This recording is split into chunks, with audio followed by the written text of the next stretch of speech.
Boa noite, parabéns pela vitória. Queria falar contigo justamente sobre a importância dessa vitória depois de uma semana, mano, tão conturbada que teve o Inter. Como foi o teu trabalho, o trabalho da comissão técnica, para evitar que os problemas da semana se refletissem no jogo e culminassem nessa vitória do Inter? Bom, boa noite, obrigado primeiro. Não tive muito trabalho, sinceramente, para que ficássemos concentrados naquilo que era o mais importante, que é a parte de dentro do campo. Tá? Desde a quarta-feira mesmo, quando transferimos o treinamento e a direção em contato com os jogadores, em comum acordo, o presidente me questionou da possibilidade de fazer isso à tarde. Eu disse que não teríamos problema, não teríamos prejuízo nenhum. Na verdade, o prejuízo fica por conta do desgaste externo, porque as coisas sempre têm desdobramentos. Eu falo que a gente tem que saber conviver com essas questões, né? Sem perder exatamente o foco do principal. Tá? Não tive nenhum problema, nem no treinamento da quarta-feira, que foi realizado, né, no nível que tem que ser realizado, nos outros dias também. E tudo que fiz em relação à equipe obedeceu os critérios técnicos, táticos e estratégicos, sem nenhum outro tipo de envolvimento, porque não misturamos as coisas. Se falamos uma coisa externamente, temos que ter uma postura correta, transparente, interna também, foi o que eu fiz. Mano, boa noite. Você promoveu uma mudança no time hoje com a entrada do Gabriel na vaga do Depena. E a gente viu em algum momento do segundo tempo, o torcedor que veio aqui ao estádio pedindo a entrada do Depena, ele entra, o Inter faz 2 gols, sendo um dele. Ele tinha condições de começar o jogo, não tinha, e queria te ouvir sobre a escolha pelo Gabriel. Tinha condições de iniciar o jogo, foi uma escolha minha em função do histórico que o adversário tem em casa como mandante.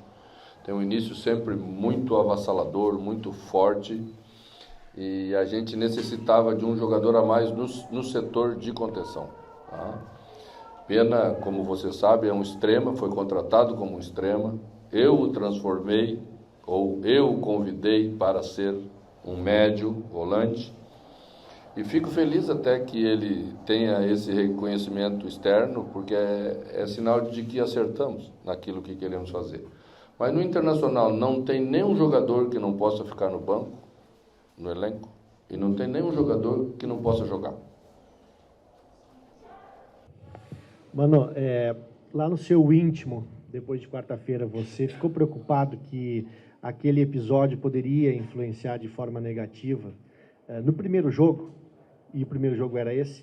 E aí, antes da partida, hoje eu te perguntei sobre se tinha um lado bom, né, daquela situação. E você me disse, se o pessoal está unido, espero que esteja unido dentro de campo também. A gente viu união, principalmente na comemoração do gol, todo mundo foi lá, enfim. O que dá para falar agora depois disso? A mesma coisa que falei antes, né? Não é pelo resultado de vitória que vamos mudar a nossa avaliação dos fatos. Não somos ingênuos para saber que se tivéssemos perdido o jogo, muitas e muitas histórias iriam aumentar, porque é assim que estamos maduros o suficiente para saber que tudo o que fizemos tem consequências. E no futebol, que é um meio onde as coisas têm uma repercussão muito grande, num clube como o Internacional, que é um clube de massa, elas são ainda maiores. Então a gente sabe que as consequências vêm e nós temos que entendê-las. Mas disse isso aos jogadores também. Não vou falar uma coisa fora e outra coisa lá dentro. É nessa hora, dentro do campo, quando o futebol fala, que a gente também vai ter uma oportunidade de mostrar essa união. E penso que o episódio vai deixar o grupo mais forte. Exatamente como tem que ser nessa nossa dura caminhada aí que é o futebol. Mano, boa noite, tudo bem? Você é experiente no futebol, não é de hoje, de repente a gente fala, o time do Mano não vence há 5 jogos. Daí hoje você ganha, o time do Mano não perde há 6 jogos. O futebol... Não perde a... Não, você ainda não perdeu, 13, isso, mas vinha 5 sem perder. Você ainda não perdeu no comando, mas o futebol, quando você olha o número, Olha lá, né? Quando você olha o número. Agora, a pergunta é o seguinte: aqui, do lado do Red Bull Bragantino, são 9 jogos sem vencer, daí você sabe também né, como é esse peso. Hoje, no início, de repente, teve bola na trave do Red Bull Bragantino, teve o Daniel trabalhando muito. Então, o Inter vence, né, tem que comemorar, grande vitória. Mas você viu também, nesse início, oscilações, como que você analisa o jogo em si? O 2-0, de repente, né, traduz, de fato, o que foi o jogo ao todo? Se não existe um erro grave de arbitragem, para mim sempre é justo, porque você sabe que esse negócio nós temos que colocar a bola lá na casinha dos caras. E já fizemos jogos melhores e não colocamos a bola lá. Nessa série de empates, por exemplo, que tivemos. Tá? Então, acho justo por isso. Foi correto, as decisões foram corretas e o Bragantino acertou a trave e nós um pouquinho mais para dentro. A gente sabe como foi o jogo e sabia como ia ser o jogo e nos preparamos para esse jogo. Penso que estamos levando a vitória daqui porque entendemos como deveríamos tentar construí-lo. Pode não dar certo, porque o futebol realmente uma bola pode mudar tudo, né?